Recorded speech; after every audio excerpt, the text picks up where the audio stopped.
Okay, so now here I have the sequencer board that I put together, right? Set up here, have it just some little PVC pipes stuck on that. And then the four paddles, Alpha, Bravo, Charlie, Delta, right? A, B, C, D. And then here are power connectors. That's a filament power connector. That's a filament power connector. And this has the other voltages on it. The first pin is the 120, then a ground, and then the minus 96, a ground, and then two 5-volt pins. And there are grounds in the middle of these filaments. So there's, lots of grounds. Plus the first pin of each of the paddles is a ground. So on the back of this, that you can't see of course, are all the tubes. And there's a fan. And I haven't turned this thing on yet. So if it smokes, we'll all see it smoke together. And so I'm going to go around back and hopefully things will turn on. I have all these little power supplies set up here and I haven't adjusted them in a while. I better turn the voltages down a little bit. Course voltage. That power supply here, this is a fixed 48 volt. There's a little voltmeter for it, so we'll see what it does for the filaments. And I'll go back around here and see if I can manage to turn it on without knocking anything off the table here. Switch. There goes the fan.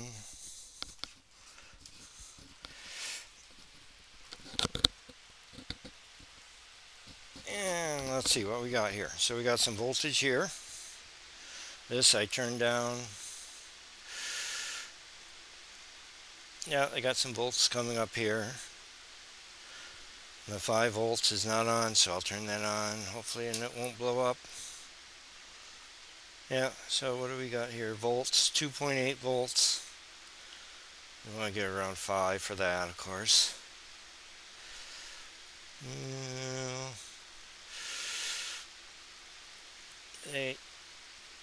5 volts there. So this should be minus 96.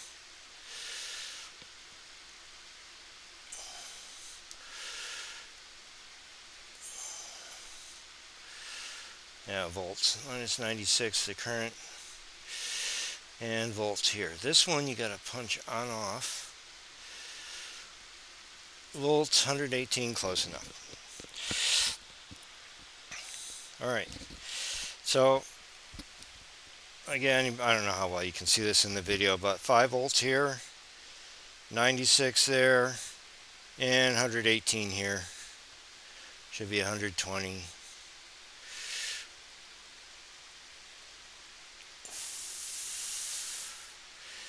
Alright, well, good enough.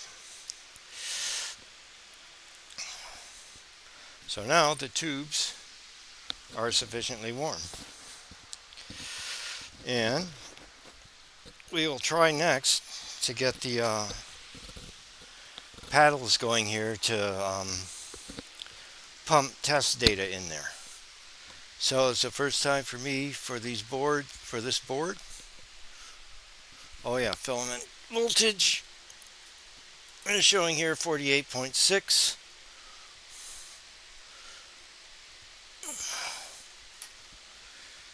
Yeah, again, I don't know how well that comes out in the video, but it is what it is. Alright. Now on this laptop, I have a test program. Auto board test. AUTO board test. And let's see, we have, let's say, verbose page. And we have the sequencer board, SEQ. Let's see what it does. It blows up, no doubt. Churning away. Now it's got to compile something. Oh yeah, this is the Raspberry Pi. And it has USB cables going over there to the test paddles.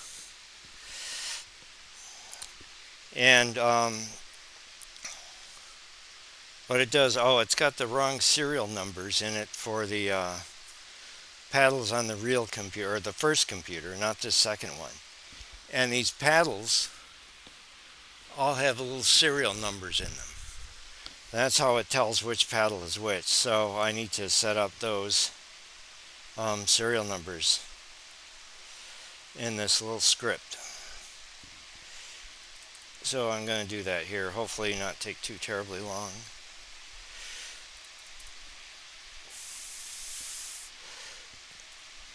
Just edit it here. D I got written 323, 324, 326, 242. All right. Well, let's run this tester again.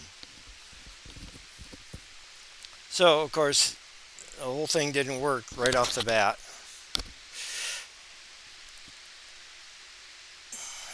And I have some errors showing here. And it's saying pin 26 and pin 21 are not correct. Pin 23 is high, should be low, etc., etc. So it's going to be a process now to figure out exactly what is going on with these pins. This test program here is showing me that it thinks it's in an execute cycle. This test program generates a bunch of random opcodes, instructions for the computer to execute, right? So here it's saying it's doing an execute cycle. The instruction register is all ones, so it's one of these, like the clear accumulator instruction, one of those things there, right? Group 1 instruction is lit up there, and all the things in blue are things being generated by the Raspberry Pi and sent in through the paddles. So the memory register here there's a random number being generated, and memory address register is being simulated by the Raspberry Pi because I don't have a memory address register here. And these various status bits are being generated by the Raspberry Pi. And all the stuff in red is coming out of the sequencer board being generated by the tubes, supposedly, right? So we're checking that all the bits are right coming out of the tubes. And this program is listening. There are some outputs coming out of the tubes that are incorrect. Okay? So we're going to have to examine what each one of those are and why it is saying what it's saying. And it could be anything wrong. It could be the paddles aren't telling us the right thing. It could be the paddles are not feeding it the clock signals correctly, or something like that too. We really don't have a good idea yet of what is wrong. So we'll just have to go through here with the voltmeter and start with that. Now, fortunately, we know ground is on pin 1 of all of these guys, so we'll just clip this on pin 1. Bang. Of course, it's not working.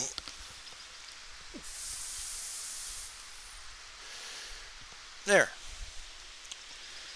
And it's saying, okay, one of them that's not right is pin C23. And that is a pin that says load the accumulator at the end of the cycle. And it looks like it's trying to do one of these, like clear accumulator instructions. So that makes sense that it should be saying, okay, clear, load the accumulator at the end of the cycle, because that's how it's going to put a 0 into it, or maybe it's an increment accumulator or whatever. So we're going to see the pin 23. So 2. And these are safe, you know, there's 5 volts on these things, that sort of thing. So we don't have to worry about any kabang. And they're also through big resistors, so there's not going to be a hard 5 volts on them anywhere. They're all through, you know, 20k ohms or something like that. So even if you shorted them out, it's not going to wreck anything. So we got volts going here.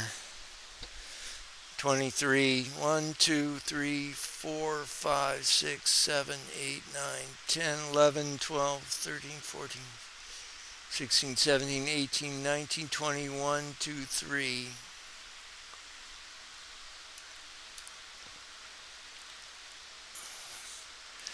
4, 5, 6, 7, 8, 9, 10, 11. Yep, so I got 23 there. And it is showing 3.4 volts. So it is showing one, it says pin 23, C23 is high, should be low. So we know that it really is high. It's not, the paddle is not telling us the wrong thing. So the next thing to do then is to quit out of this program. Quit out of this program, if I can remember how.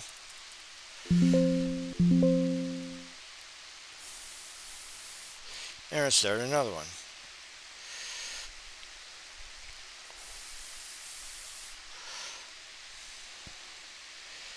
Get this going here, and then we're going to look up to see what that circuit is, because I don't have it all memorized.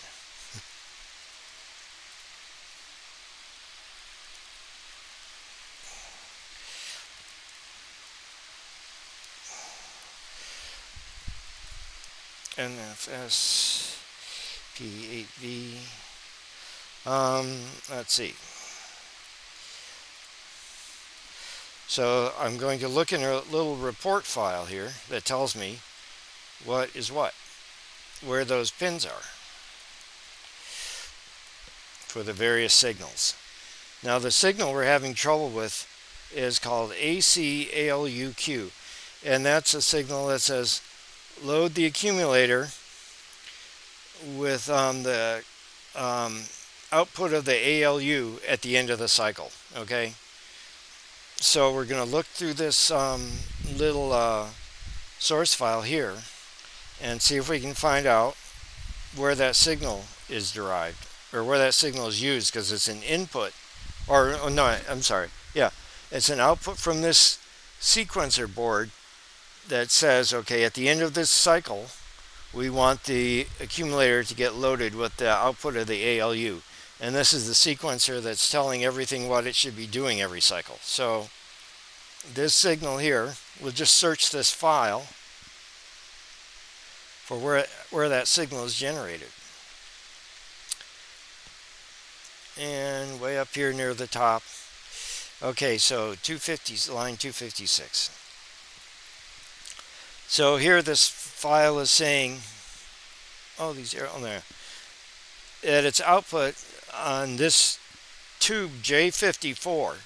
Now where is it? Or J94. Now where is that? Okay, well, it's 16 inches over, or 15.9 inches over that way, and 2.6 inches down that way. So that's what we're going to do. We're going to look and see what we got there. So let's see. We're looking for J94. And these numbers, yeah, they don't really make any sense.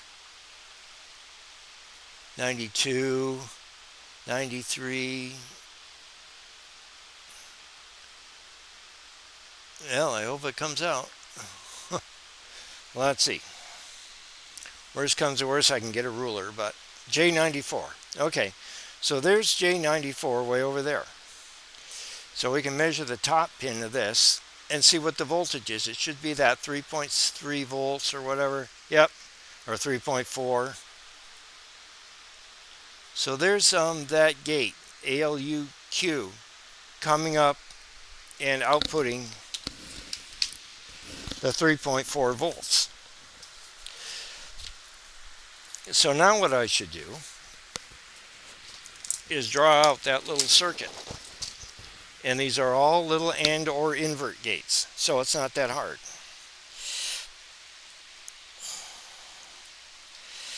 Now what we should do is go to the original module file. If I can remember the name of it. Edit and seq.mod, the sequencer board seq, and we'll just search it for AC_ALUQ, and there should be a little equation, a little boolean equation. Yep, line 274 has the little boolean equation for this. And it's just a bunch of OR terms, really. It says we want to load the accumulator with the ALU output at the end of an AND instruction, a TAD instruction, a DCA instruction, one of these group 1, and group 2, or IoT instruction. So that's what this equation is telling us here. So now it's a matter of measuring that. There's our J94 up here somewhere. Yep, there it is right there. And I can see, oh, look at these OR diodes set up here. OR. And there's an AND term, an OR AND term, and that's the IoT. So it's a matter now measuring the voltage on all the inputs to these diodes. Yes, we can make a quick look and make sure I put the diodes in the right way. Yeah, they look all right. So now we could draw out a little schematic here. There's our AC ALUQ.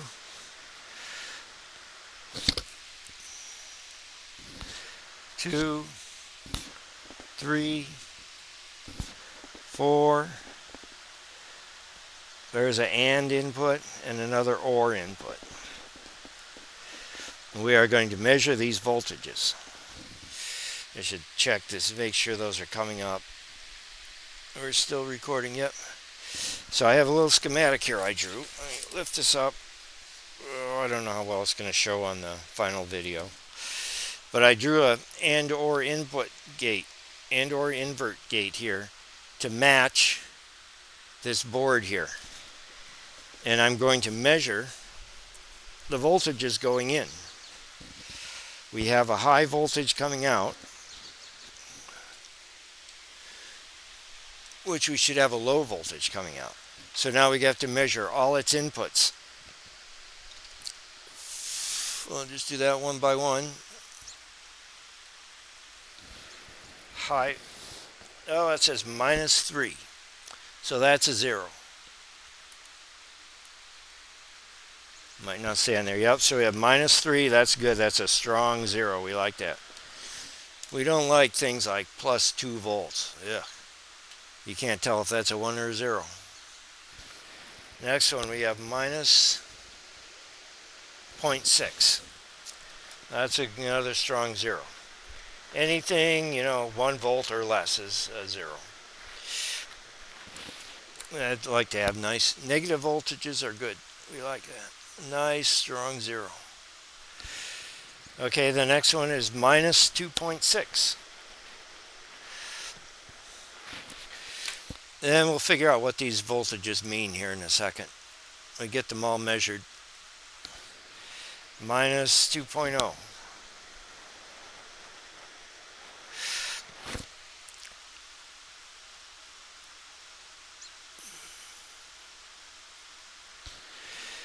Let's see, that's another -5.8. Oh, I left the wire out. 0.6, I'm sorry.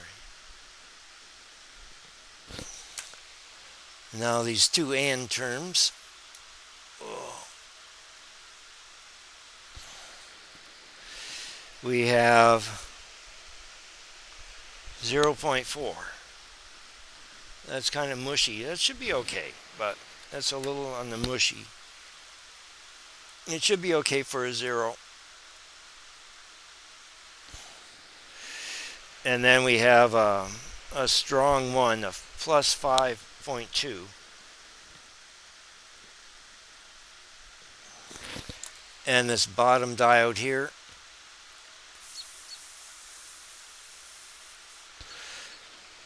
is 3.6 volts, plus 3.6. So we can tell this is a and or invert gate, and that last one is plus 3 volts. So it should be enough to drive this OR gate down to 0, but it's not. So what I'm going to do is, oh, that's the wrong term. That's for that other gate. That plus 3.6 is another gate. I'm sorry. Scratch that. And get rid of that off here. Okay, now we should determine if one of these terms, which of these terms should be a 1.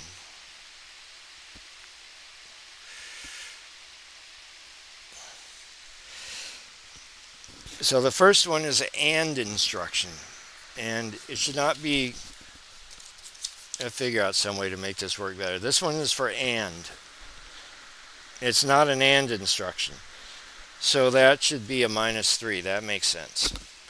The next one is if it's a TAD instruction, and that's got -0.6, which is correct, right? It's not a TAD instruction. The next one is a DCA.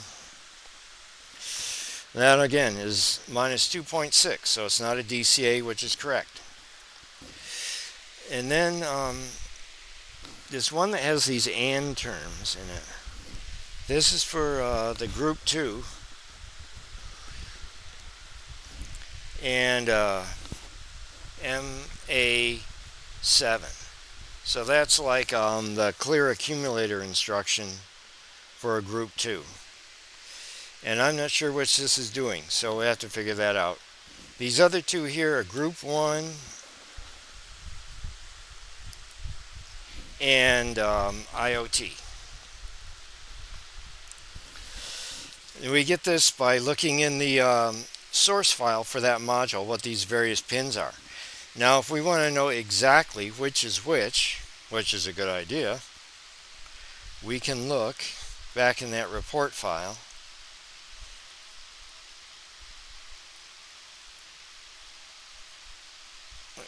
seq.report for the ACALUQ gate, and it will tell us exactly which diode is which of these terms. And let's see if I got them right. And it gives them in physical order here. And TAD, DCA, group 1, IoT, and then for this AND term it says the group 2, and then AND it with this bit coming from the MA7. So that should be telling it bit 7 of the instruction, which is clear accumulator, no doubt. All right, and that's got a nice strong 5 volts on it. This group 2 decode has this 0.4 on it, and that doesn't sound like a very good clear instruction. Let's see if we can figure out what's going on.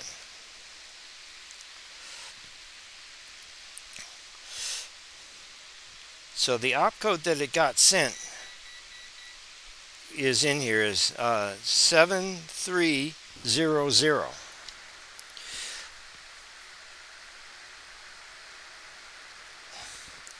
Okay, and that has MA bit 7 set, it looks like.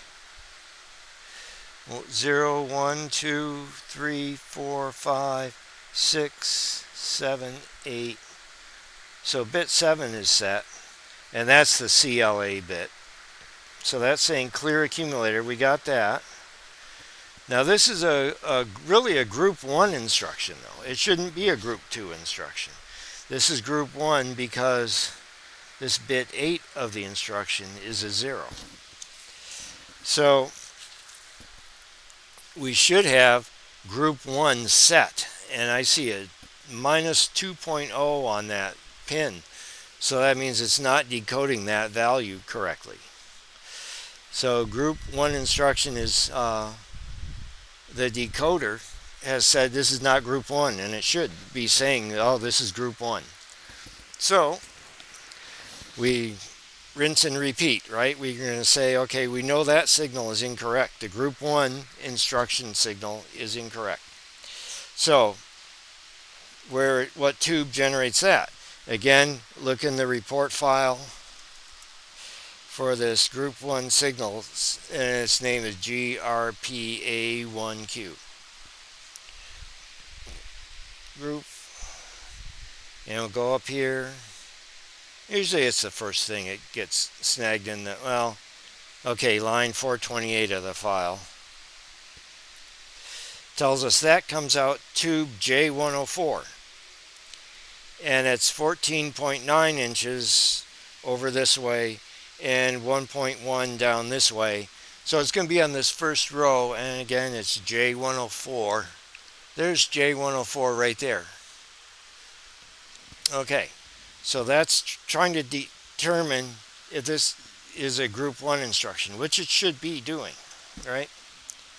So J104, oh, my voltmeter timed out. All right, voltmeters at timeout, can you believe it? We'll measure the voltage on the output. Up here,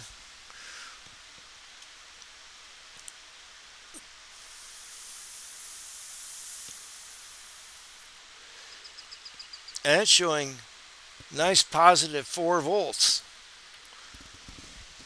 So the output of this gate was 4 volts.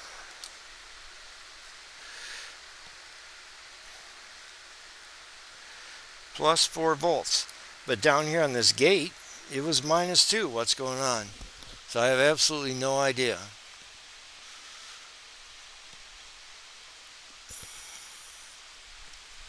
Let's see. So that was a 1, 2, 3, 4. Double check it. Minus, yeah, it's still as well, minus 1.9. So somehow between there and there, it's messed up. Usually you get at one end of the trace is the same as the voltage on the other end. I have no idea. So let's go back and verify that this is the right diode for that. So we'll go back to that gate.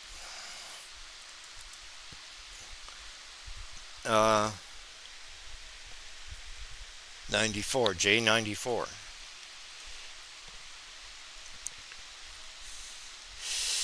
And which diode is for group? It detects a group A1 input is 259. And yep, that's what the circuit board says. So I got the right diode here. And it has minus 1.9 volts on it there. And up here, yep, 4 volts coming out of the gate that says this is group 1. So something is really messed up here. Ew, I hope I don't have this problem on a lot of things. Why is this trace not right? Well, the thing to do at this point now is to look at the trace on the circuit board. It might go to branch around a bunch of different places. But yeah, it should be, this should be the same voltage here and here. And it isn't. So I don't have a little setup here to show this on the video. So I'll have to go in the other room where I have a computer. I can actually look at the traces to see how the traces are supposed to go. Because there should be a trace between that. And the voltages are different at the output of that gate going to the input of this other gate. So I'm going to stop this here.